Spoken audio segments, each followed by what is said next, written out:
All right. So we are chilling for the Astro Round Table for Aquarius now. And it is January 19th. So I think Aquarius season is kicking off sometime later today, actually, or tomorrow. We'll get to that at the end.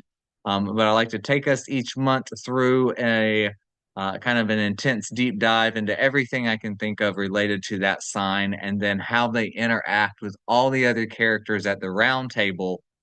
Is a feature that I'm kind of zooming in this year because every sign relates in some way through some relationship to all the other signs and archetypes at the table. So that's a big part of what I'm enjoying taking a look at. And as a reminder for anyone joining us, this happens live each month. If you come live, you can ask questions at the end and experience it with kind of a group. And it's also recorded afterwards if you can't catch it. So let's see what's up.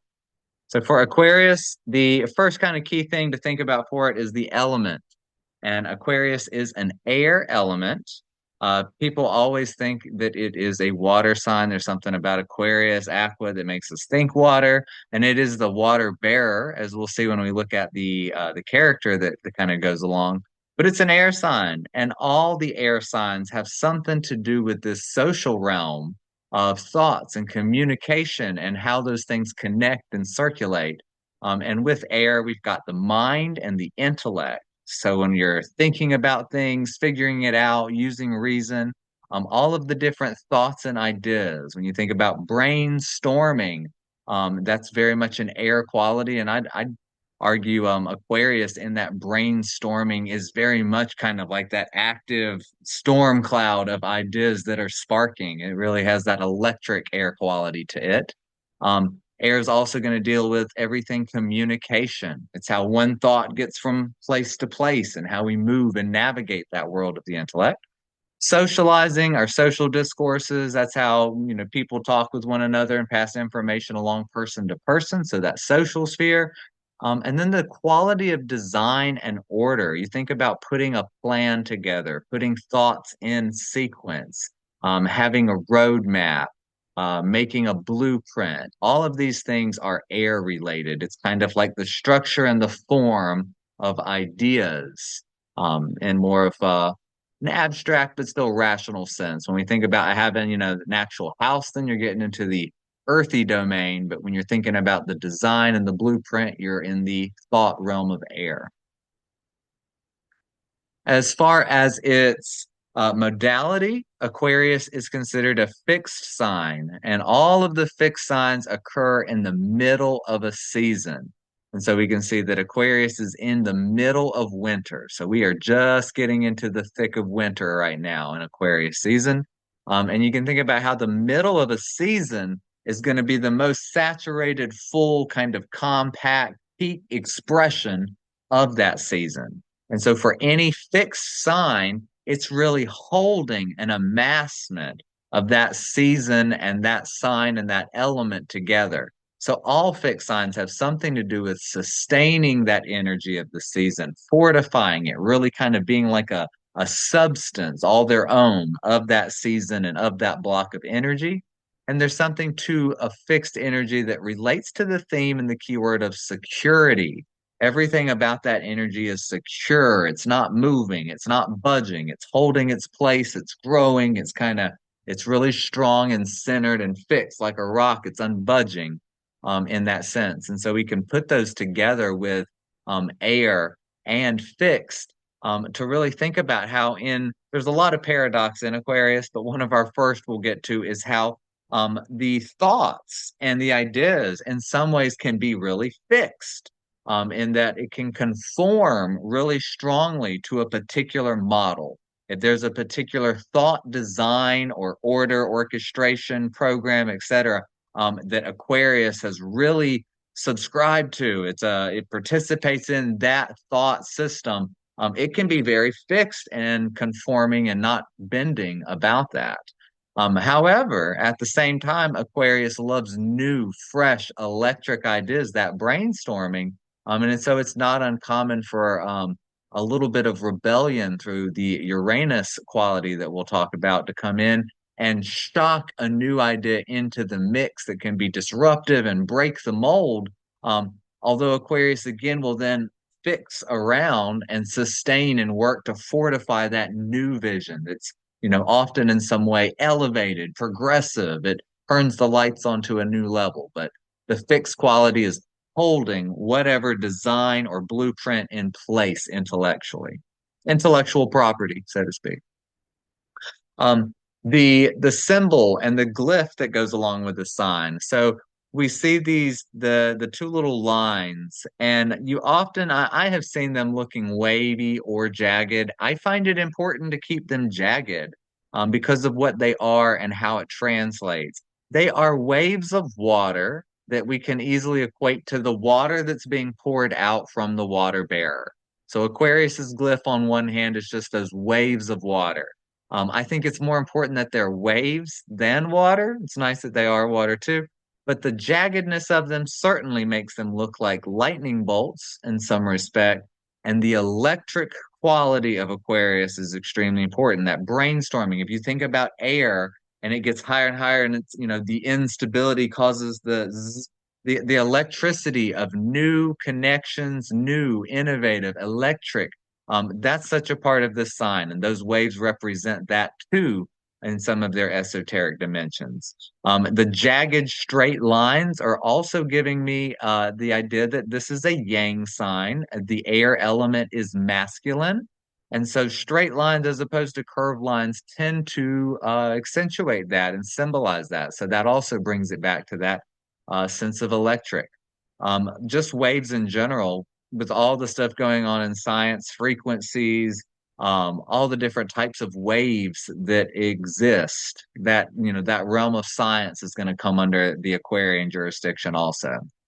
Getting into the idea of the water bearer, if you go further out, what is that constellation, the figure, the animal? The animal in this case is a human, and it is one of the there's not there's more than one. I guess you got the twins with Gemini, you have the maiden with Virgo, and then you have the man with Aquarius. And with the man, the idea of mankind, and the idea of humanity, humanitarian.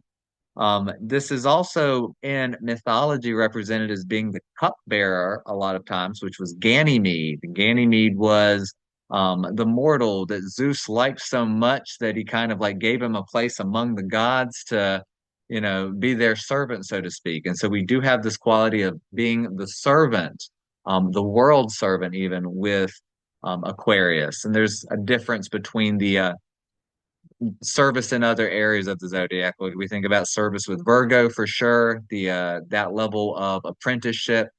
There's a sense of humanitarian service that is distributed equally to all with this type of service. And the water bearer is pouring the water out for everybody. This Aquarian idea is like everybody gets a drink. It's not just for certain people. It's just, everybody drinks from this one cup of water. I don't always pull in the Hercules myths, but I do love how the one that's equated with Aquarius is where he has to clean out the Aegean stables, and Hercules bends the course of a river to use that to wash out the stables. And so there's also this water element of being that which cleanses and cleans and purifies, in a sense of the community, the larger collective structure. So it's that washing away and cleansing element. So the drinking water and cleansing water component of that humanitarian servant is what our symbols kind of give us for Aquarius. Thinking about the cast of planets that associate and would call something about the sign Aquarius familiar, or not so, depending. The ruler, classic ruler is Saturn. Saturn is one of the first seven planets that has a classic assignment to each of the different signs. And then when Uranus and Neptune and Pluto got in the mix, Uranus is also in the jurisdiction as a ruling planet.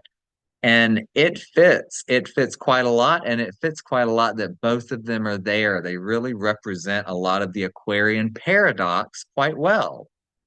Being the sign that is in the deep of winter, the cold, hard, uh, rigid sense of Saturn is such a fit in that way, and that the way that the thinking and those qualities of conformity and holding and concentrating and all of that.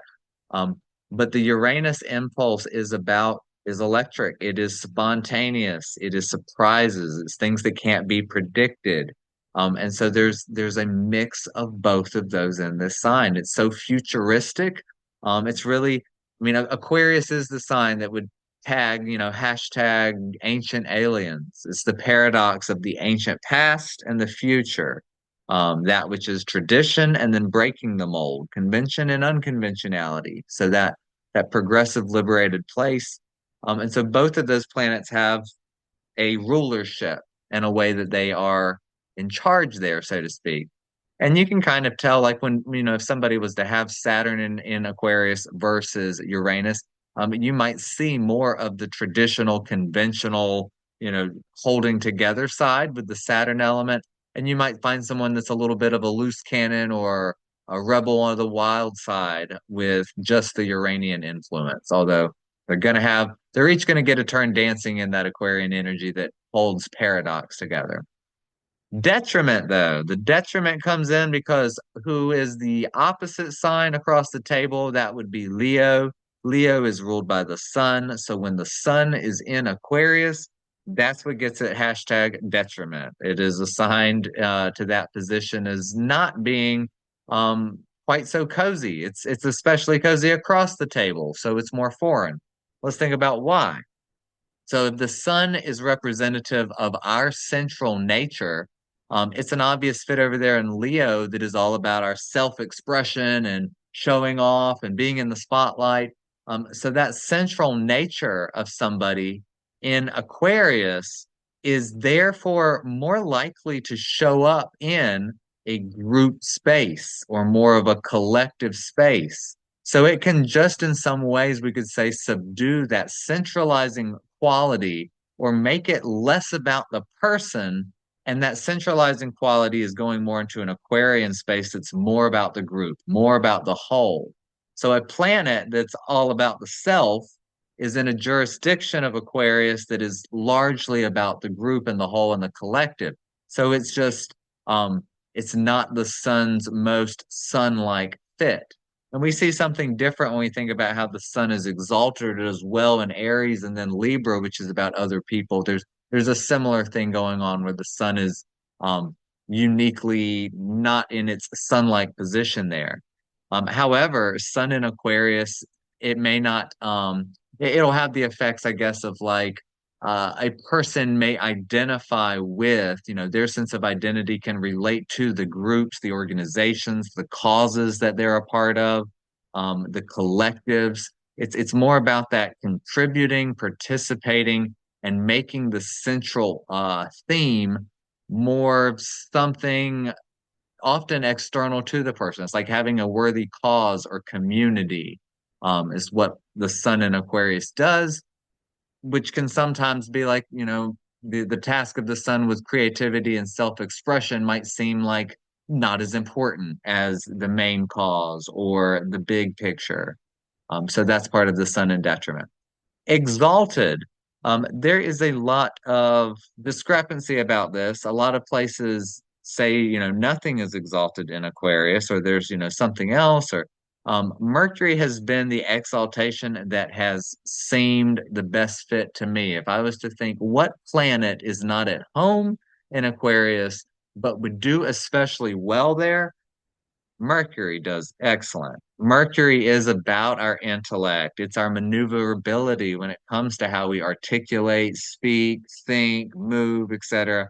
And so in that land of Aquarius, it is an air sign, just like Mercury ruling Gemini, an air sign. It's right at home at the air, and it really kind of knows how to juggle and be the magician with a variety of thoughts. So the idea of having things thrown at it all of a sudden, new, having a flip switched back and forth between it, Mercury does well.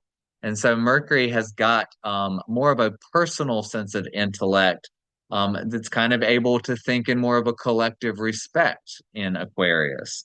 So we often attribute things like being brilliant or being genius to Aquarius energies. It's like the light bulb going on, again, the electricity. And we can find that when, when Mercury is in an aspect to Uranus, it kind of gets that electric juice. Similar thing if just Mercury is in Aquarius. It's at home with that electric stimulation of the thought world. There is no planet that falls in Aquarius, which is kind of nice. There's not a planet that is at its worst considered or just, the opposite of a best fit in Aquarius. And I kind of think that speaks to a lot of the positive nature overall to the sign. Although every sign has a light side and a dark side. You can get very totalitarian in Aquarius when it's, the way that they've decided. Um, but there is no planet that falls there. When we get out of the mundane astrology and you start thinking with your esoteric and hierarchical lens, we think about the planets that are working well in that sign from a soul point of view, and then from a point of view that's transpersonal beyond like an individual soul journey when we think hierarchically. And so esoteric, the soul work, Jupiter. Jupiter does well in Aquarius. Jupiter rules from a soul level. And if we think about that Jupiter open, it's an expansive quality of the golden brotherhood, humanitarian spirit, progressive, liberal, liberating, freedom, all of those golden Aquarian vibes, getting a huge thumbs up, yes, open opportunity support is what you can imagine with Jupiter there. I also like to think how Jupiter, translating as Zeus, is god of lightning and thunder. And so in Aquarius, it's like it's a special fit, even though Jupiter classically will rule Sagittarius and Pisces. Esoterically, something about Jupiter shines really well. It expands and gives someone great favor and benefit and fortune through their friends and their groups. So arguably, Aquarius is a sweet spot in the zodiac where I like to say, your castles in the sky, your Camelot vibes, that kind of dream that you have for the future, progressive, liberated humanity, all of that vibe is Aquarius. And so Jupiter juices it up with yes, opportunities, a wide network, and it just connects. Jupiter has that coagulative, synthesizing effect that connects. So like groups, like one thing, success after success, kind of like spontaneously ricocheting. And if there was an influence that you want somewhere where it's going to be sudden and spontaneous, hey, Jupiter's that voice that leads to things working out with a sense of favor, growth, expansion, etc. So Jupiter is the esoteric ruler. Hierarchical, when we get a little bit bigger than just that soul work and that soul journey, and we start thinking about how energies and forces can work through people, that it's not about the person so much as the cause, which is very Aquarius. It's the world servant, it's doing the work that needs to be done for the whole. Um, Moon. Moon, and it is one of my favorite little fits to describe. Why is the moon the hierarchical ruler in Aquarius? Because moon is a watery, emotional planet, and Aquarius is an extremely intellectual zone. It's all about thoughts and reason and rationale. How do they fit? Why do they fit? The moon is also representative of our past, and it's our needs for security, and it's kind of our habitual set point. It's also our subjective nature. It's how we feel about things. When someone has moon in Aquarius, it is very common that they will be able to emotionally reflect and, in a sense, detach. People with Moon in Aquarius can get accused of being cold or too detached and these things because they intellectualize the emotions. But their subjective sense of need is so intimately related with the community's welfare, the well-being of the group, that Moon and Aquarius people are willing to be that world servant to a degree that often puts their own subjective needs on the back burner and is able to take emotional subjective concerns and kind of step them to the side in order to nurture and feed and assist in that kind of nurture, that mothering, nurturing way for a community effort, for what's best for the whole. They stand the position to do some of the most um, selflessly detached work well. If you think about Moon in Pisces, you're going to get lots of devotion too. But in Aquarius, it's really got that intellectual acumen for putting the pieces together and supporting the picture in a way that creates progress, not so much in that Piscean way that just provides the emotional soothing, which is important too. They all have their place. But Moon ruling hierarchically in Aquarius assist with community efforts and collective endeavors selflessly or as that world servant without their personal emotions in the mix, or is able to intellectually reason beyond those in that mix. So they can kind of move outside of themselves emotionally, personally, and they have a little bit of a past resume of being a team player, of being a contributing participant. So they're a really good family team member in the sense of moving forward collective group efforts. So those are the main planets that each have a prominent position of thoughtful importance in Aquarius in some way. Since Aquarius is the 11th sign of the zodiac, it is going to have an overlap with the jurisdiction of the 11th house. They're not exactly the same thing, but those departments do have some similar archetypes. When we look at the 11th house of somebody's chart, we are generally looking at their, you'll hear about, your friends. It's the house of friends, and it is friends, groups. I have at the bottom their friends and teammates. Um, Anything that's bigger than you that represents a collective that you could be a part of, a participant of. If groups, organizations, a community, a team, if you're contributing to a cause, like if you're on the board or you're a part, you back that cause, whether you support it with volunteering and giving your time or your money or whatever you're contributing to as something that you believe in. It has a spirit of like-mindedness. It represents something that you would hope and wish for everybody. It's got that humanitarian spirit. It's also things that are inventive, innovative, outside the box in some way, progressive, new, avant-garde. I don't have this up there, but nonprofit organizations are typically very Aquarian. Um, I kind of differentiate that nonprofit and community centered type of things are going to be Aquarian. And then just straight up volunteering or giving it away and philanthropy, that's going to be more Piscean. But this 11th house is kind of like, what are we contributing towards? You could also, anyone that was like backing an invention, or if there's like a new way, a new technique, a new service that everybody's going to have open source. There's kind of an open source nature to things of the 11th house. Um, profession. It's a sense of your profession extending. It's like I think about profession being more specifically a Capricorn thing, but once you think about how that profession is going to extend into the community, what kind of goals do you have to join or merge with another cause? How can you take what your vocation has been and then put it in service to a greater whole? Those things are 11th house. Science and technology, again, anything in that wheelhouse, that science tech, that 11th house zone, Aquarius land. So we look for the 11th house for futuristic progress, to liberate community breakthroughs for elevation. And so those are the types of things that we typically join others with, we hold hands around a similar theme, a round table endeavor that takes many hands to make light, or many parts that need to be networked. And that's where the 11th house focus is, all our community resources. Now you can talk about, Taurus is your resources, and then maybe Leo's like your creativity and talent.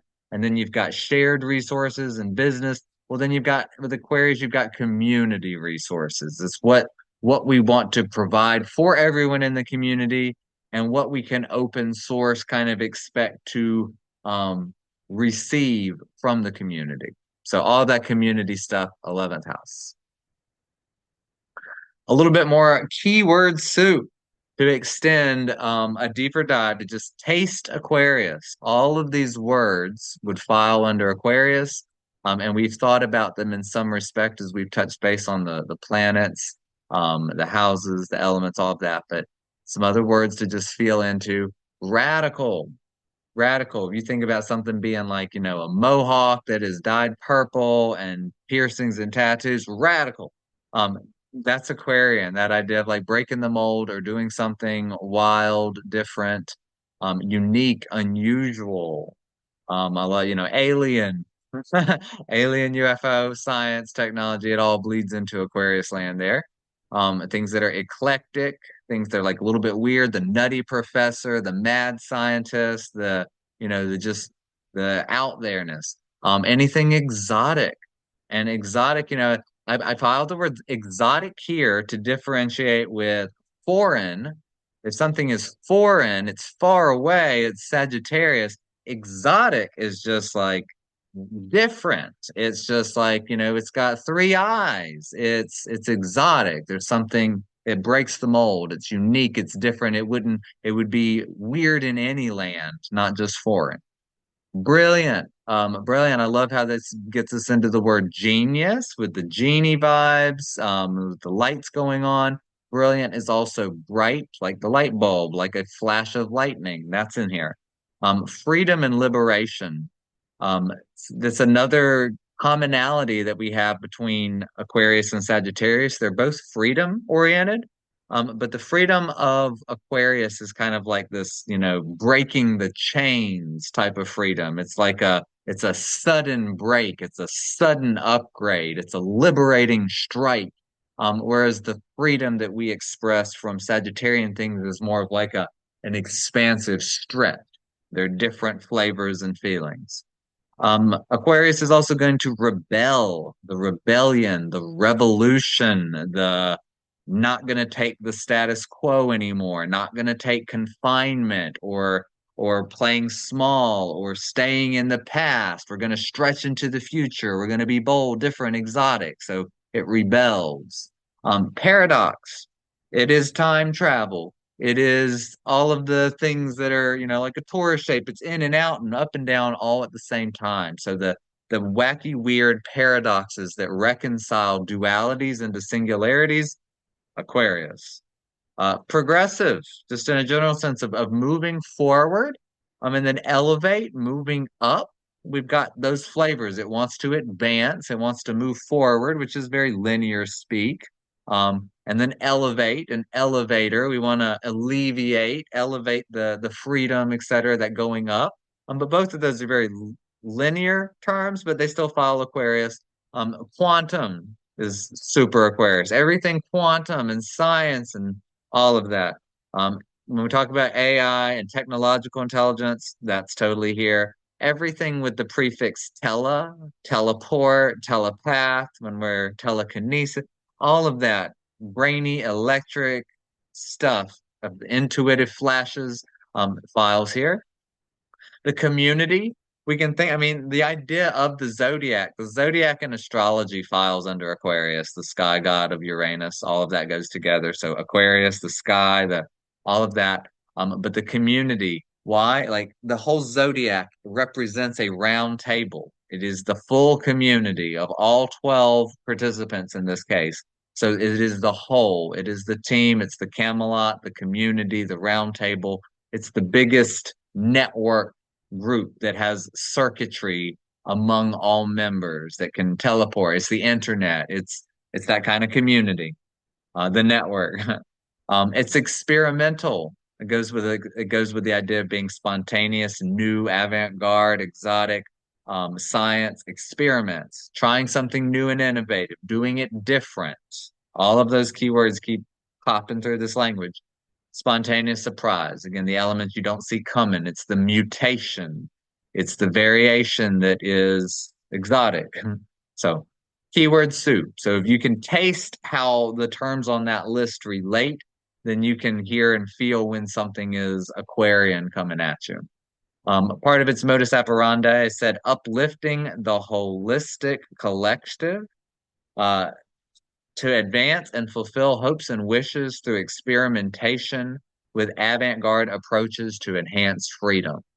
So that is littered with the keywords of what its motive is. What is Aquarius trying to do? So it's trying to help move ahead, support, clean, feed, nurture, support, secure the collective, to advance hopes and wishes. It's got the star quality. And it's so funny, Aquarius is opposite Leo. Leo is the sun, and the sun is just our big star.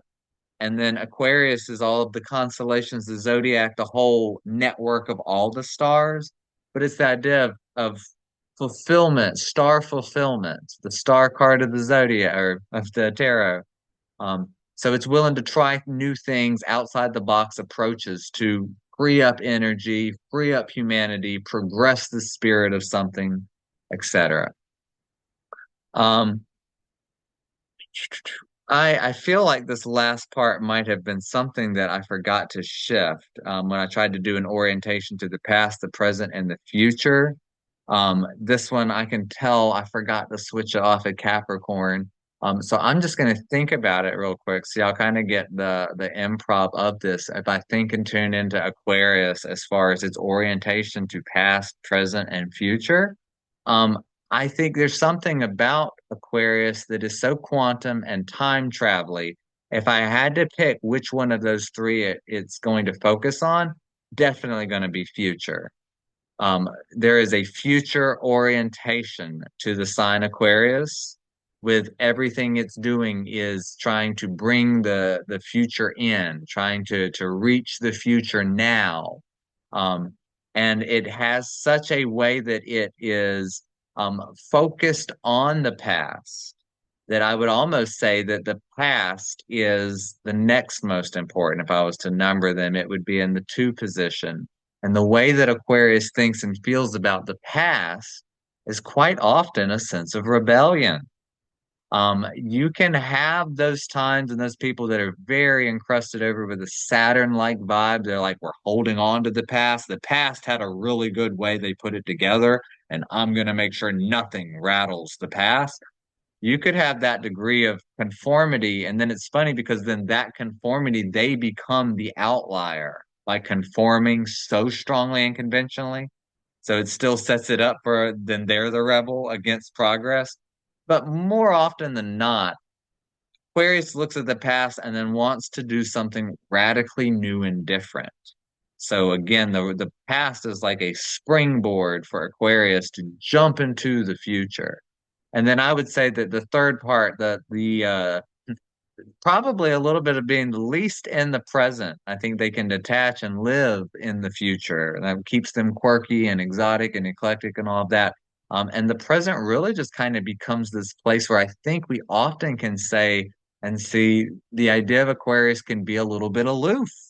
It can be a little bit goofy or clumsy or idiosyncratic in the present, because it is doing such a dance of jumping from the past to the future and marrying different paradoxes, reconciling paradoxes, such that the present moment is just this, whatever the current calculation is. And so it can be a little bit of all of these unusual, unique, radical things.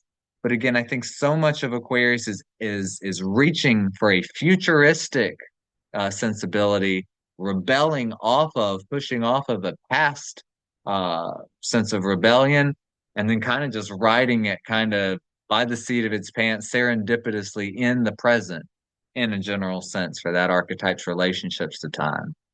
So you got it from me recorded in verbal, although I had the old one there. All right. Now we get to talk about how Aquarius is going to play nice with all the other characters at the table. How does it interact with them? The first and the most important relationship I always say is the one across the table. It is the opposite that is the complement. It completes the axis that that sign is on. And so we have the opposite of Leo, which I've referenced a couple times. Aquarius is fixed air. And so if you think about its keywords here, it is objective, it is detached, it likes to contribute and participate to the whole, and it can be eclectically unusual.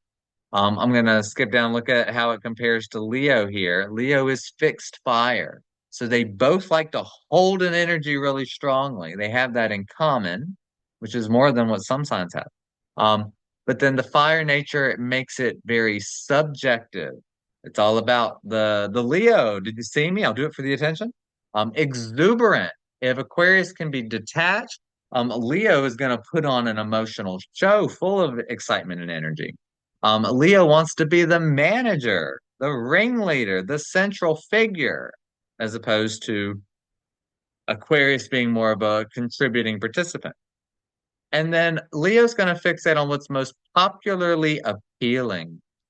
Leo has its pulse on the finger of the audience. What is going to get the audience's applause? So it knows what the audience wants and it knows how to deliver that to get the applause. So it's popular. Um, Aquarius doesn't care about that. Aquarius doesn't mind if it's weird and if it's outside the box and it's not what all the popular people think because all the popular people were wrong in some way, it would say. So it's got that idea of being eclectic, of going against the grain, rebelling. It's not trying to get the popular applause, it's trying to find the most innovative avant-garde solution. So Aquarius, it has an impetus to centralize intellectual activity around a collaborative design of like-mindedness. Keyword soup everywhere. It like Leo is centralizing. We're going to talk about it's an axis of centrality. So it focuses its activity and its mind and its calculating computer all around how it's going to network and teamwork and use the community resources to design a successful route for some like-minded goal, something we all enjoy, we all want to see happen, etc. So it's that team player for the mission. Leo has the impetus to centralize creative activity around a personal talent of specialness. I always say with Leo, I don't know if you can paint or if you can sing, if you can dance, but it's whatever your creative activity. Leo focuses on shining a light on that, finding that personal talent, specialness, and just really stoking it with fire, playing it for people that do appreciate it, livening it, bringing it up. So it's bringing to life that personal element with Leo, and it's more about a collective, less subjective element with Aquarius. They are both on the axis of centrality, like I said, and that is the difference between is the center the self or is the center the group? And for Leo, the center, the central figure is the self. It's got that me factor down there with just where it hangs out. That's what Leo does. Is it helps to enliven the self-expression and creative spirit to be bold and to put itself out there and to take charge and all of these things. Aquarius, the central figure is the mission, the group cause, all of those things. It's what we're trying to do, and it's bigger than the self. They are both fixed, so they both have a strong sense of what's important. It's like, Leo doesn't like to let go of the spotlight, and Aquarius doesn't like to let go of the bottom line or the mission. And they're both yang or active, so they're both getting stuff done, initiating, making moves in that kind of that fire and air way that keeps things moving. They're not trying to keep the energy settled or find a way to keep things, fulfilled. They're trying to keep things stoked and moving, keeping the energy alive. Next way to think about it is neighbors 10, 11, 12. So the middle of this neighbor set would be our star of 11, the sign Aquarius. Before it, sign 10 Capricorn, and then after is Pisces. So a sign always knows about its neighbors. It just came from one and it's just going to turn into the other. So it sits right next door to them. And it has a lot to say. Coming before, and we can think about the lesson from last month, which was on Capricorn, that cardinal earth sign with some monumental mountain found to climb. The hard work and discipline of starting from the bottom and scaling toward the top ensues, for the cold, hard facts of reality must be surmounted with endurance in order to achieve attainment and mastery of the goal. So Capricorn was where we climbed the mountain. We became the CEO. We became the boss. We worked to the top. We really know our craft. We've got a good reputation. We have done solid hard work with endurance over time. So that's the Capricorn hard work aspect. Um, that advances into um, Aquarius, and I just saw a chat thing I want to respond to about the Leo Aquarius axis relating to the ego. I'm sure we can say that, and I'm not sure what books and places will say what for which. I refer to it as an axis of centrality, with that idea of having the center um, focused on the self or focused on the whole. If we were to make it about ego, um, I mean, I could say Aries has a lot of ego too. And, fire kind of is the sensibility of identity and action, security, or learning. So is fire all ego? If I was to take that keyword of ego and split it over the axis, though, Leo is going to be more full of it, more full of the ego. And it's the idea of growing the ego and bolstering and enlivening the ego. Whereas part of the reason why the sun is in detriment for Aquarius is it's not about the ego. The ego structure of the sun is in some way in Aquarius subdued. It's a little bit colder in the middle of winter. So this big ego fireball is not as active. The ego is subdued for less egoic efforts, for more cold or cool-headedness, being cool-headed, calm, detached, etc. Um, which would be more of that Aquarius vibe. And then tying it into how it comes after Capricorn again, after in Capricorn where we've achieved some amount of material success in the material world, Aquarius is still going to continue progressing. We don't stop, but it's again another sign of taking it to the next level. And in a lot of ways, Aquarius is, even though Pisces is the last sign, it's the last level of advancing. We're gonna say Pisces is kind of like, you got to clean it all up at the end, but we're still advancing in Aquarius. And it's from that position at the top of one's attainment, wherever you got to the top of your mountain, so to speak, in Capricorn, you have new ideas for collective elevation that are sparked into connected collaboration through a bigger network of other progressive humanitarians, where inventive new techniques are experimented with to circulate new approaches for advanced liberation from old, worn out problems. That's how Aquarius takes Capricorn and extends it. It becomes more experimental, more likely to think out of the box. You've already mastered something, so you can take more risk. There's the idea of including more voices, more help, more hands to make the work, and circuiting something new to really take a solution to the next level. It becomes it's like kind of like Capricorn is I made it, and then um Aquarius is like we made it. It's like what can we do so that we all make it? So it's hands joining for group liberation, group success, whereas Capricorn is very much about the attainment and the height of personal worldly success. Well, Aquarius is also familiar with its next neighbor that it eventually will slide into, which is Pisces, which is mutable water. And it's basically at that point that from the communal efforts progressing, liberative fulfillment. So, as much as you're able to do, all the hopes and wishes that you can make fulfilled, how can you lighten the load for humanity? At that point, there's a compassionate release of ego structures that allows space to soothe the soul towards greater surrender. Pisces is where you let it all go and let it all flow. So we were advancing in Aquarius, and there is still some ego structure to Aquarius. It's just identified with a group cause. We still have an ego investment on making something happen. We know what the utopia, golden vision for, at some level, we know best, and we have teammates, and we're pushing our vision ahead for Camelot in Aquarius. Pisces is where you realize you can't do it all.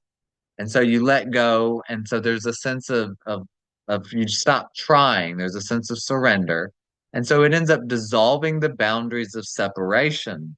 So anywhere that we were too, got too much on our cause, our team, those lines kind of drift apart. We start to see more of the oneness. We get that keyword atonement, which will come up more next time, but it's that sense of Pisces likes to melt everything together into one. So anything that was keeping things in separate groups, separate missions, it's all one universal mission at that point. And so this is also that next stage where you have reflective imagining into the dreams of what one would like to do or not do differently in the next cycle. So it's kind of like at the close of a business year, you've progressed the community as far as you can. And then here at the end of winter, you've really brainstormed all you can. You've put together the new techniques and technology. You've done what you can. You have to let things go. And so you think about, what have you done? Did it make an impact? Did it make a difference? Is there something you wish you hadn't done? That's the reflective, imaginative, dreamy time period that Pisces reflects about. It's worth noting each time that a sign has nothing in common with its neighbors. So a cardinal earth sign, a fixed air sign, a mutable water sign, three different modalities, three different elements. All they have in familiar is proximity. And so they are next to each other in a sequential process. And so there's some relatability in that one bleeds into the other. And so that's the extent of how those signs know one another. Similar, the other weird relationships would be across the table to the left and right. So not Leo, but Cancer and Virgo. And these have a similar, not the easiest relationship to consider because they don't have anything in common again. We have Aquarius where we're looking at fixed air, but Sagittarius, oh, I'm sorry. It went forward one. Pop it back. We have Aquarius is fixed air, but then we have Cancer and Virgo in that quincunx, which is about 150 degrees apart. So they don't have anything in common by element or by modality. What happens if you just had one of these? If you had in your chart, you had something in Aquarius, 150 away from just something in Cancer or just something in Virgo, it's kind of like an awkward between those planets on a seesaw where they don't see each other. However, I'll talk about how if you have both of them, if I had a planet that was making an aspect to both Cancer and Virgo, Cancer and Virgo would create this foundational sextile platform. Would be a relationship between them. And that planet in Aquarius then becomes a release point in a configuration called a yod, which is called the finger of God. And it has some importance in the sense of that pointer planet is really kind of like you think about with a pyramid, channeling the support from that sextile below. So it's more supportive when there is that base, but often when we find just a quincunx, just a single quincunx happening, it can be a little bit of an awkward toggle. You'll see why there's an awkward toggle first. So Aquarius, if we think about it, it's about community care, the group focus, group support, social security. It's doing things outside the box experimentation, spontaneously, doing something new. And it likes to take in energy in the form of radical upliftment that's going to progress those humanitarian endeavors. So it's, new and avant-garde things to help everybody. Before I read these, just thinking about how they connect. This radical new area of Aquarius, Cancer on its own wants something comfy, cozy, familiar. It is that home bubble that you don't want to leave home. You want to stay on the couch under your blanket with your pillow. That's Cancer. That is not something new and out there with a group. It is comfy, cozy inside. Virgo. Virgo is routine. Virgo wants you to do it in a system. Virgo wants it to be methodical. Virgo doesn't want a surprise. Virgo doesn't want it to be something wacky and weird. Virgo wants it traditionally predictable. So can you see how each one of these characters against Aquarius, so to speak, has got a really different set point? They're not going to be seeing eye to eye. Cancer, breaking it down a little bit more as a cardinal water sign, it's about self-care, massage, good food, comfortability, coziness, safety, home base, nurturance, tenacious. We're going to hold on tight to that past, the antiques, the family heirlooms, the nostalgia. It's got the timidity. It's taking in the sense of feeding oneself that which feels good and fulfills one to feel easy and good. It wants to eat the ice cream and the cookies that feel good and safe, not something that's radical and uplifting. Okay. Virgo, mutable earth. It's about self-service. And we think about that a little bit, if you're a waiter or you're serving other people, they're in the mix. But Virgo's element of service is practiced with or for others, but it's about how well it can do the job. Virgo is always getting better and focused on improving its efficiency. So it's self-service, it's self-improvement that it's working. It's just doing it and comparing, against the coworkers and with the coworkers, and it's serving the customers or whoever it is in service to. So there is the service, but there's a self component to both of these two signs. They're below the belt here, under that's the bottom half of subjectivity. And so it's quite a different fit with the community care and the out there and the focus, that's about the other person. It's not about you doing the job. Virgo then is also things like health, keeping all your health in routine, keeping it regulated, routine, regimen, organization. Its way of taking in energy is putting things together, making them fit, and fine-tuning efficient utilization, putting everything to work to its best way for efficiency. So thinking about how Cancer and Virgo get along, that's water and earth. They make a sextile. So when they work together, there's something about comfortable routines, ways that we structure and organize things so that it's efficient and comfortable and it's regular and it's familiar. So there's these qualities that kind of go together between Cancer and Virgo. They make a sextile. And if somebody has Cancer and Virgo talking like that, where, hey, I've got lots of self-care, taking care of my needs, I feel comfortable and cozy, and Virgo is regulating everything. So, hey, not only do I emotionally feel fed, my body's in good working order. I'm healthy. Things are clean. Things are organized, efficient. That's a super supportive base that shows that somebody's got a lot of qualities that then in Aquarius, they're going to be a star when it comes to helping their community. They are going to be able to experiment, dance on their toes, so to speak, spontaneously, and entertain radical ideas without as much shock because they have that foundation. So, Cancer and Virgo energies provide a foundation that really blast off the Aquarian impulse for community help. They've got all of that help and support for themselves doing well, then that Aquarius energy becomes a radical release point that fulfills that need for community progress and liberation. So it works well together. One half can just kind of feel like a compromise. Do I want to be comfortable or do I want to do things for the group? Or do I want to have a regular routine or do I want things to be exciting? It can seem like a push and pull between them, but when there's that sextile, it's supportive. So those are how those three signs connect. It's easy street from here. Easy allies with Aries and Sagittarius. That one's an easy one to think about because air gets along with air and fire. And we'll get to air in a second, but those two next door neighbors, two down of Aries and Sagittarius are the fire friends for Aquarius. We talked about Leo when we talked about opposites. That's a little bit more of an intense relationship. But with Sag and Aries, these are easy characters for Aquarius to get along with. Aquarius is that social network hub of like-minded groups and communities.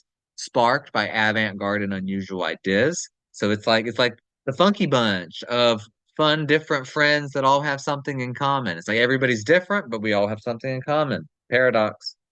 It's cooperative toward individualized liberation and experimentation. So it's again that paradox of we're all cooperative, we're working together for the unique right to freely fly our freak flag of individuality. So it's again, it's working together for individual rights and uniqueness. So that's all Aquarius.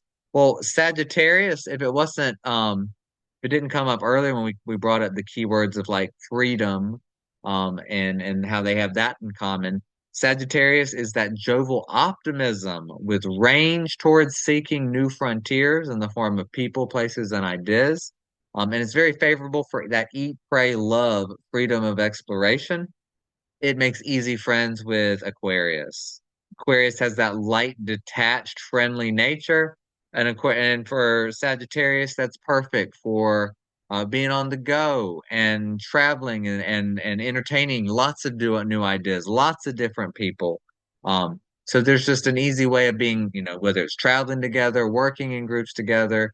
It's similar buoyancy and excitement between those two. Aries has also got a lot of that excitement, that fiery passion, and both you think about how the fire stokes air, it warms it up, it heats it up, it's going to give it new ideas and exciting experiences. So for Aquarius, the fire buddies are going to provide those new ideas and experiences. I'm sorry, Aries, cardinal fire is a pioneering spirit. So get stuff started, be first, try new things impassioned for independent action with vigor for activating desires, favorable towards forward motion to take action. That is in line with Aquarius's sense of being progressive. If we want to advance the goal, we want to take it to the future, we want to elevate it. An energy like Aries is not afraid to get the party started, not afraid to move first. They want to keep things in action and they don't mind being the one that helps. So for Aquarius, thinking about the group's motive and wanting to keep it moving, Aries characters are great characters that want to keep something moving, so they do. They pioneer and push something ahead. It helps to activate those Aquarian energies. So the sextile signs have an easy, friendly quality between them. These are some loud relationships. The squares, the stimulating challengers in this case would be Taurus and Scorpio. They are the other fixed signs, and they make what's often called the fixed cross of the zodiac. We've talked about Leo with opposite, but the other two, on their own axis, Scorpio and Taurus, they also like to hold things solid. But if Aquarius is doing it intellectually, we're going to hold an idea field together. Taurus is going to hold its resources together, and Scorpio is going to hold an amassment of emotional energy that's often entwined with its relationships. So, looking at this, Aquarius, the strong drive to hold is around inclusive space. Everybody's welcome at the round table among self and others in effort to collaboratively advance community support by means of experimenting with new tools and techniques. So it's holding the community together. Aquarius wants to hold space for ideas, new techniques, advancing science, all of that. It's holding kind of a mental community space. Taurus is holding a strong drive for personal values, um, so as to accumulate and develop more worth for practical enjoyment of essential nature by way of fortifying one's self-reliant sustainability. I joke a lot that Taurus is one of the more stubborn signs of the zodiac that says, if I don't want to, I'm not budging. I'm not going to do it. So it likes to hold things together for itself, a sense of self-sustainability, and it's want to hold things together for what it enjoys, the things, the experiences that it has a taste for. That's what it's holding its money, its time, its energy, its values together for. It's not so much by its nature a community player. Aquarius is trying to have a community pot of resources. Whoop, sorry about that. And And Taurus is just trying to have its own amassment. So it's more about its personal values and personal resources. Scorpio, the investment king. Scorpio is going to be a fixed water sign. It has a strong drive to move. I'm sorry, strong drive to hold intimate relationships of business so that both parties are mutually invested in deepening joint empowerment by way of sharing resources to eliminate debts and generate greater interest. Basically, Scorpio holds on to its investments, and its investments are often in the form of other people or and their resources. In a business sense, it would be, it's likely to hold on to the stocks that it's gaining the most interest from. It's holding on to investments that it feels worthwhile that are tied in with other resources. The investment stream goes into others' resources. It's the psychologically emotional savvy part of Scorpio is where it's investing its energy outside itself, somewhere else, but where is the value? Where does it have what it needs? So it has, we'll talk about that axis another time, but they're both concerned with value. Taurus is more about its personal value. Scorpio is invested in others, businesses, people, other values that are going to be supportive for it. Community values, it's Aquarius is kind of, the odd one out in that situation. It's about community values. It's about the things that are going to be for everybody. It doesn't have the personal feature of Taurus, and it doesn't have the investment entanglements of Scorpio, where it's maybe committed to a particular person, or it's they're all the shark tanky deals between businesses and entities that have to be understood for Scorpio. Aquarius is just it's about the whole, it's about the mission, it's about the group. So it's that community. And so they're all strongly holding on to something. They square one another because their reasoning for doing it is different by virtue of the element that they are and who they are at the table. Um, think this is our last big set of relationships, which are the easiest of all, the air buddies, um, Gemini and Libra. Anytime you have signs that are the same element, they get together like peas and carrots. I like to joke. They're all about intellect and social, and ideas, and all of those components are air in common. And so what we're looking at is just a change in modality that, really forms their own little trine of circulation. It circulates between it and just smooth circulation. So in general, we said, air is intellect, communication, socializing, circulating. It's things that are ephemeral and passing. They change. It's not like holding it or saying for a long time. Thoughts float in and out. So there's movement. And it's going to be hot and dry in the air. There's a we can toggle for all our elements, hot and cold and dry and wet. Air is hot and dry. That's why when fire gets there, it combusts. It got even more excitement. Libra. Libra is our cardinal air. So the cardinal things start.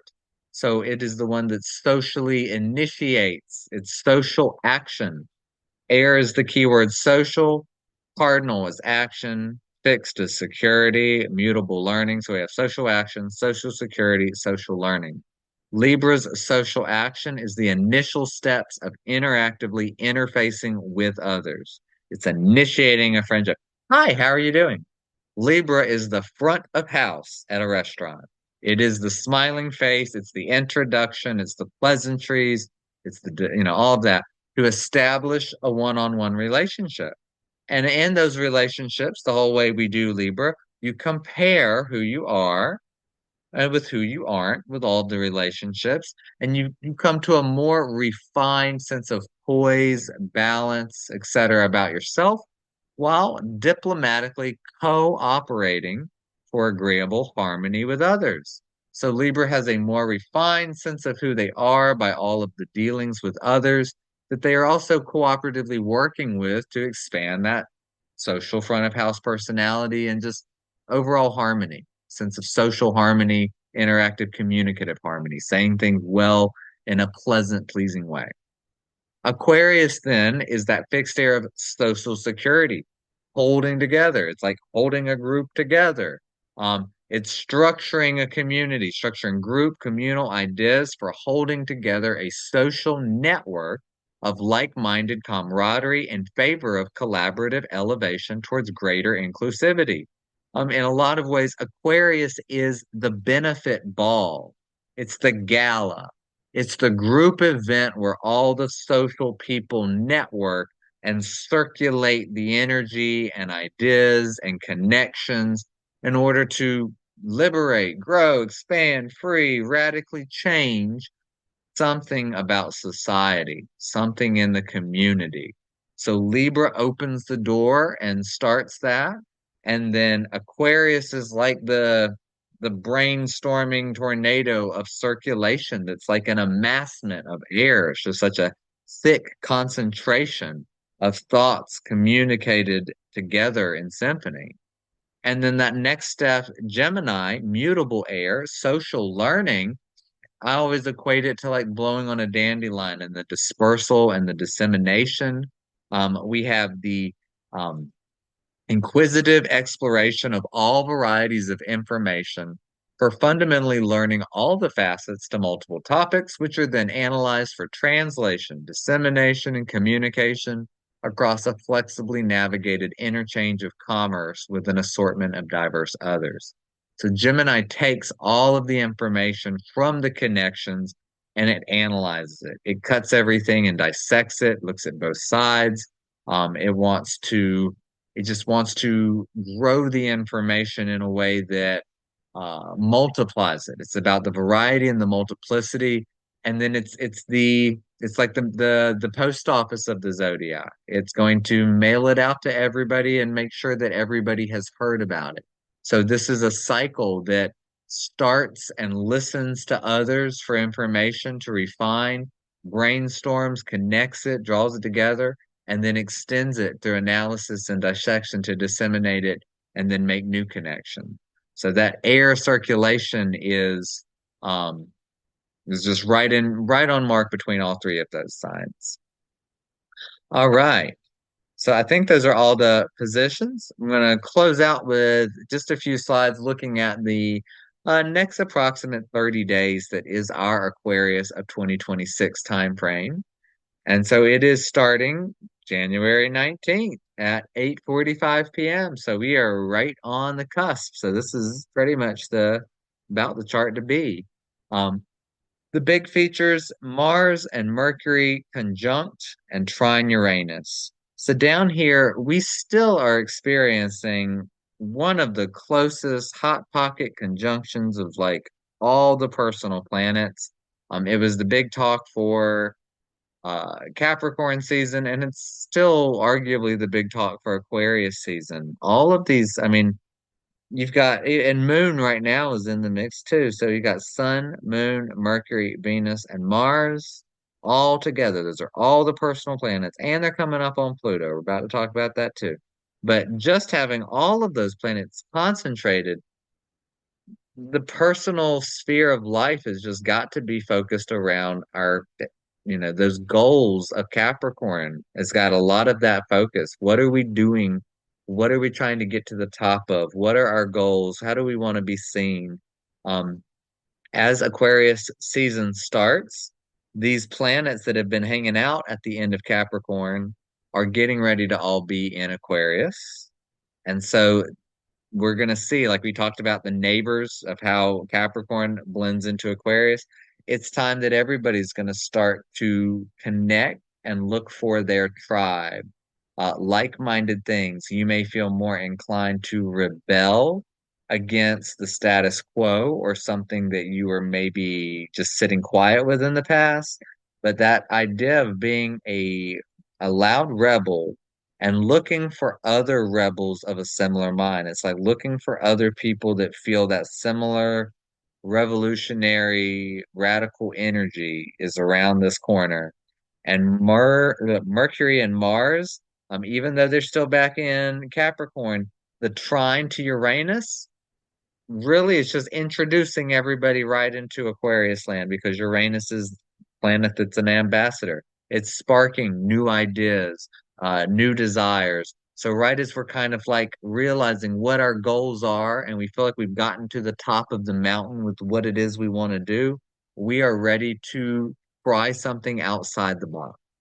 We're ready to, do a lightning strike, spontaneous, join a new group, invest in a new friend, something in that nature that is sparking at the beginning of this time period. And then Sun, Venus, and Pluto are conjunct, and they're really conjunct to Sun and Mercury too. Again, all of these things. Let's see, from 27 to 3 degrees, they're all within six. Our thoughts, our identity, our values, our desires, they're all like sitting on the edge of knowing what it is we want to do and where we want to be, but also feeling this like static electricity of wanting something new or different about it. It's like the status quo or the traditional way of thinking about it may not feel satisfactory or fulfilling, or there's just something avant-garde or some way that we want to be freer with that. Um, that is starting to intensify. Venus getting to Pluto first is kind of giving us a sense of deepening with our relationships. Just in general, a sense of, all of our relationships becoming more intense. Um, Venus can sometimes be power struggles between maybe our taste and somebody else's taste. Um, the idea of struggles like this conjunction, it's not the same as a square, and I see struggles more with the square. I mean, you can find anything that's tying Venus and Pluto together here for sure, but I really see it being more like our sense of values and who we want to relate to deepening. I could see us being willing to really get deeply involved with people when they seem similarly like-minded, or they seem similarly weird like us. So there's a sense of deepening the really strange connections, or, the things that are, serving that kind of progressive, where we want to go, like-mindedness, really deepening there. Or the other effect of, as we're getting deeper into our values, as we deepen with our sense of what we find beautiful and appreciate, we could start to seem more alien to others or alienate ourselves away from others. Maybe, being more of a rebel, being apart from the cause. So this has got this effect of deepening our involvement with others that we feel are like-minded, especially in ways that are unconventional or that we might think are weird, but they're weird like us too. That all is having a deepening appreciation, whereas we could also be pushing away or separating ourselves um, from cases where we feel like we're the black sheep of the family or the black sheep of the group. We might be separating from those groups at this time. So that's kind of kicking it off. As we go into the next week, we can see everything has gotten into Aquarius. We then have Mars is going to be the closest on Pluto. Sun has already gone over it a bit. And then we have Mercury and Venus getting together. Mercury and Venus conjoining is usually pretty good and pleasant for communication. So if you made a deeper, weird buddy, talking about all your ideas and fleshing that out, if you separated from, a relationship that you were too weird for, or they were too weird for you, or whatever the separation that can be implied with the death of, Pluto experiences too, this looks like you would be finding some amount of either having fun on your own, learning and kind of sifting through new information, or kind of finding some more of your group, kind of finding on the other side of that Venus conjunct Pluto, maybe finding some of the like-mindedness that you can talk to. But just the idea of easy conversations, friendly, just friendly interactions are kind of the highlight of Mercury and Venus kind of coming together. Um, However, part of the paradox of Mars on Pluto is things being really feisty. There's almost the idea of like, imagine the difference of really light, superficial, friendly conversations, but we're doing it in the midst of mountain climbing or something that's intense and strenuous.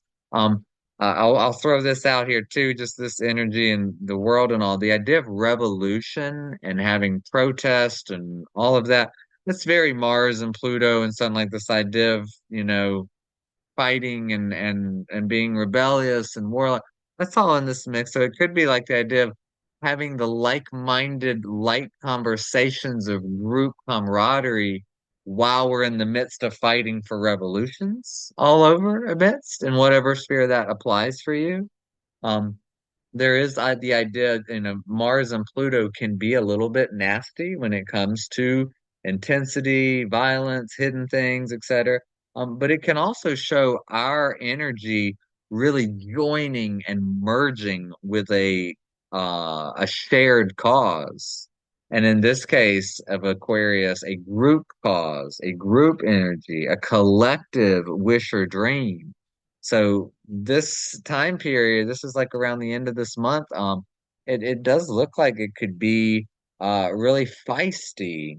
I mean, everything jumping over Pluto is the big start of the season, like, and all these energies being reborn, like having like a deepening of conversations and communications and values and desires and identity.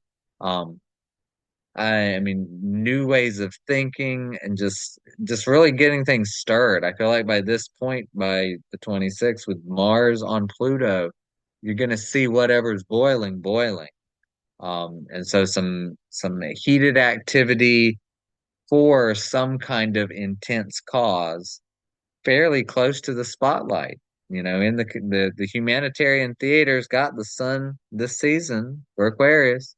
That spotlight looks like it's going to be putting some of those feisty issues as well as our camaraderie and our social harmony coming together at the same time.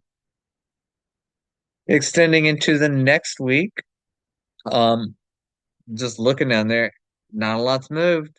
I don't even worry about the moon on this month-to-month thing. Yes, the moon is the second hand on the clock and it's triggering day-to-day emotional things and whatnots and events, but I'm looking at the slower stuff and it's all in the same spot, basically. We still have Venus conjunct Mercury, although they are further ahead now.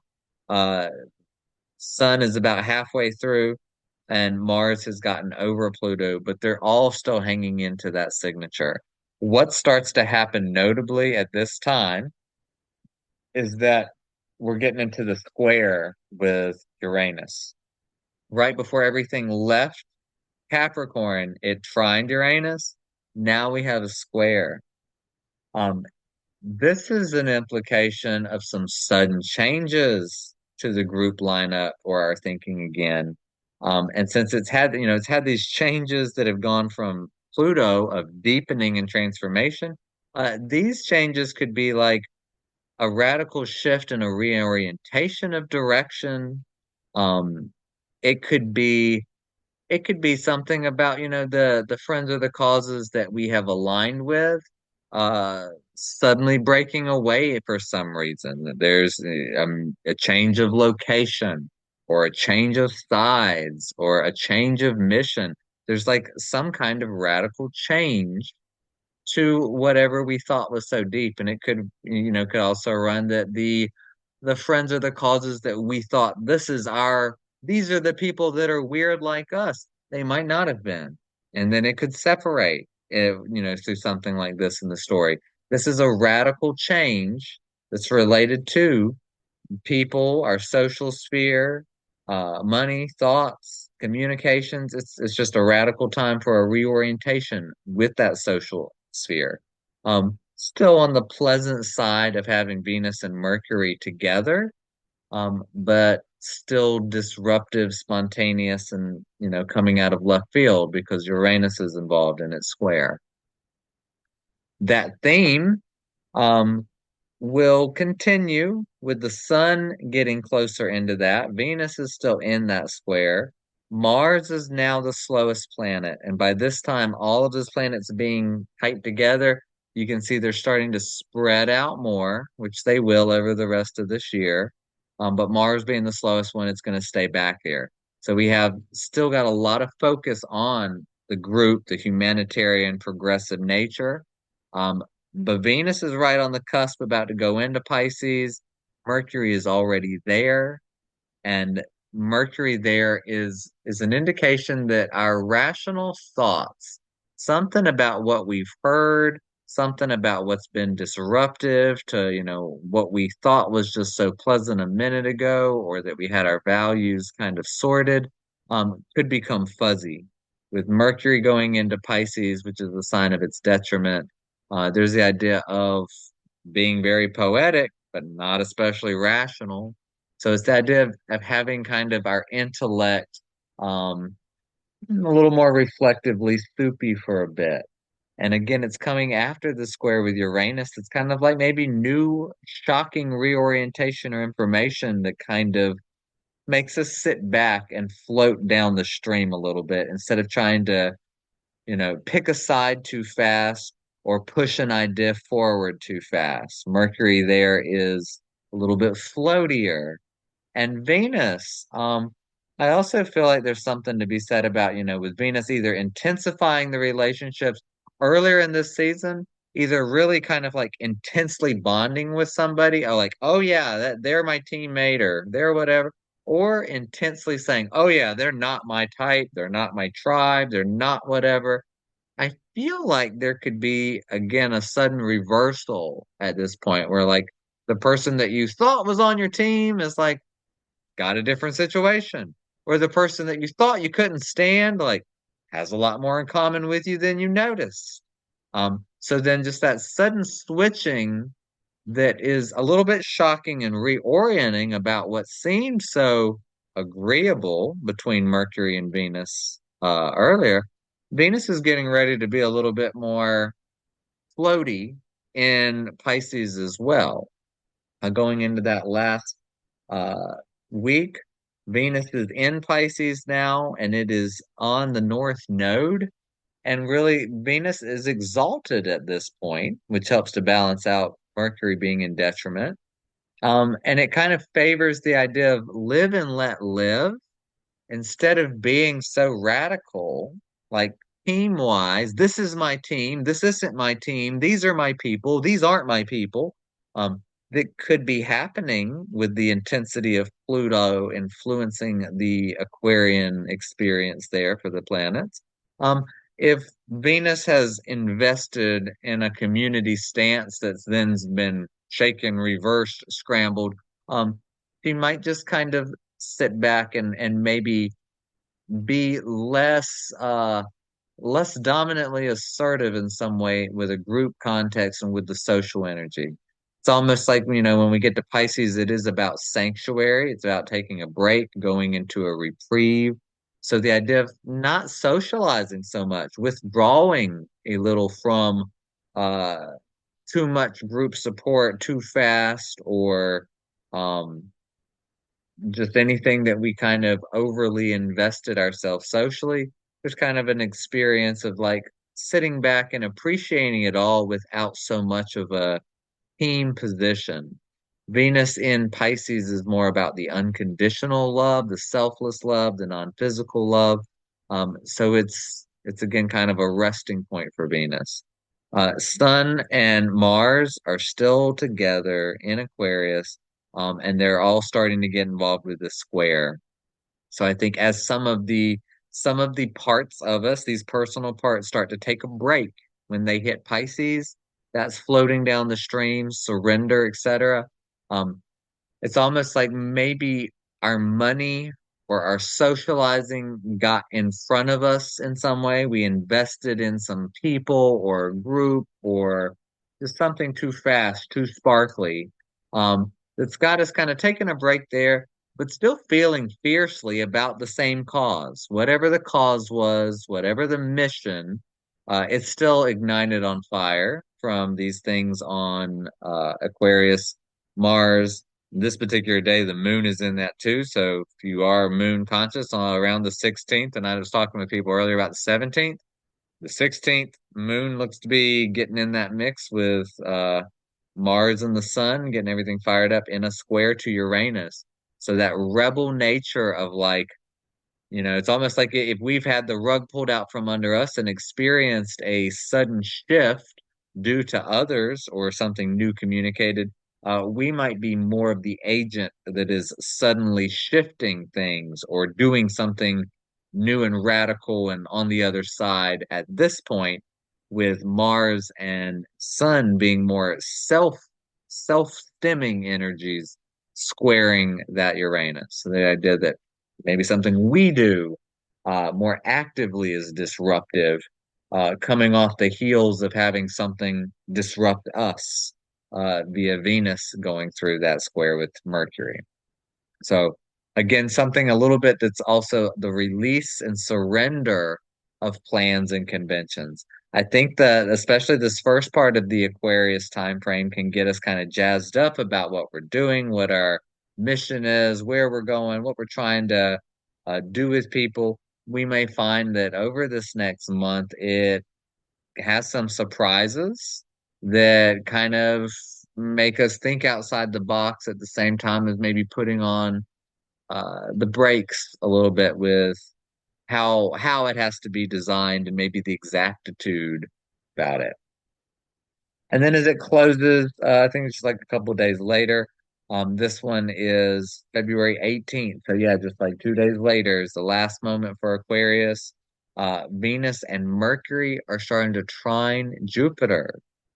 And that is extremely favorable. In fact, when we get into Pisces and we have our Venus trine Jupiter exact, that'll be very favorable. Although Moon in this mix, this day looks great too.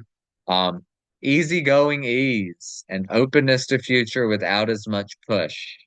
So again, the Aquarius time frame, especially with Pluto crossing over Pluto, feeling driven, feeling invested, getting to the bottom of stuff, boiling it down, and really investing in a group and in others, and just like having a really strong push to invest and charge at the beginning that then's pretty amassed for a while.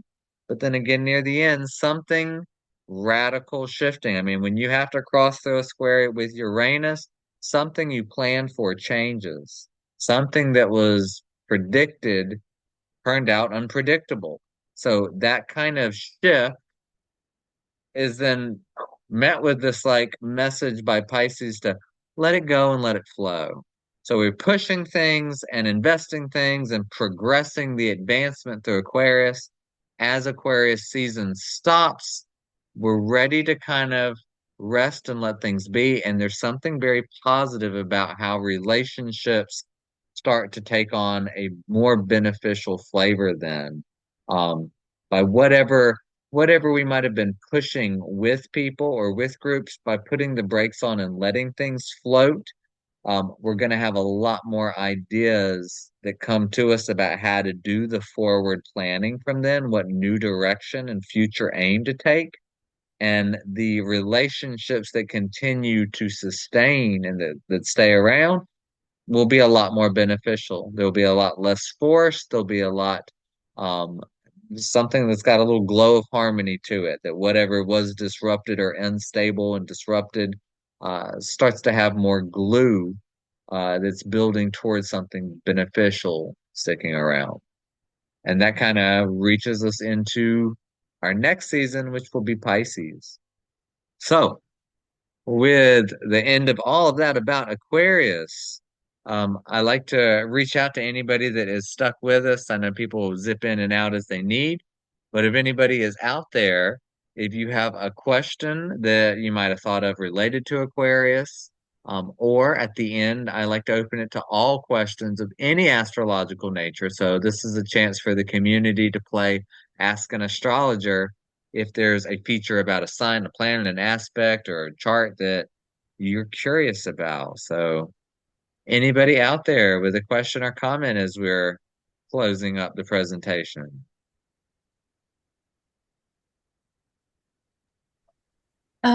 Just to go back to when you were talking about week three, I like walked away. So I missed what you said as far as like the aspects or that are happening. I know you So said week, Venus and Mercury and then Mars and Sun. Okay. Yeah. so this is week three. The main thing that features, so Mercury and Venus are still conjunct. So we still have that favorability when it comes to negotiations, pleasant communications, etc. But they're starting to square Uranus. And so there's the idea of whatever this is that is friendly and attached and easygoing, can have something that is spontaneous, disruptive. It could be everything from like, oh my God, I met my new best friend and now they have to be away for a month, like something that disrupts it by position or time. It could also be we've made this great plan and we have this teamwork and this, everything, and now nobody's going to be available to meet for a month, or something that's disruptive to a rather agreeable situation that is unforeseen, unpredictable, shaking it up at that point. Kind of, it could put a little bit of a halt or a cancel on whatever that golden idea was, or it could just be changing how it's got to take shape and dance at that point. Okay. Thank you. Yep, yep. Anything else from anybody? All right. So, okay, What's up? so coming into the Aquarius season, and I know it's kind of like the global mentality about how we're going through things as a collective, but would an Aquarius sign have specifically be experiencing this season more directly, or would we look at this more as how everybody's interacting at this specific time frame? So I look at it as if you are an Aquarius, I mean, if your sun is in Aquarius, then this month, this is your season. And so even though there's that community focus, it's where your sun is, it's going to have a lot to do about your particular identity. And I'd say for an Aquarius, there's probably going to be some connections between the focus on your identity and who you are. That's also going to tie into who are your friends and who are you hanging with and what are you trying to, what are some of your goals for friends or for groups and stuff. So that's going to be part of the identity. For everybody else that's not an Aquarius, it's like a 30-day window where there's kind of a spotlight on those same themes. There's a spotlight on maybe the people and the communities we're involved with, or what we are trying in our life that's outside the box. You can have Aquarius experiences without being with a group or other people, just by experimenting with stuff, thinking outside the box. The reason that it's like you think about how it connects with the season in the middle of winter. Well, people are not often outside, in nature during the winter. So people being inside in your head, you're doing a lot more thinking. You're playing with ideas from new positions. And then that social aspect of maybe joining or getting together with groups in the winter, and that being another place that, oh, I'm getting a new idea from somebody else that, I'm circulating it through. So it's that theme happening for everybody about how we're being experimental, how we're trying on new ideas.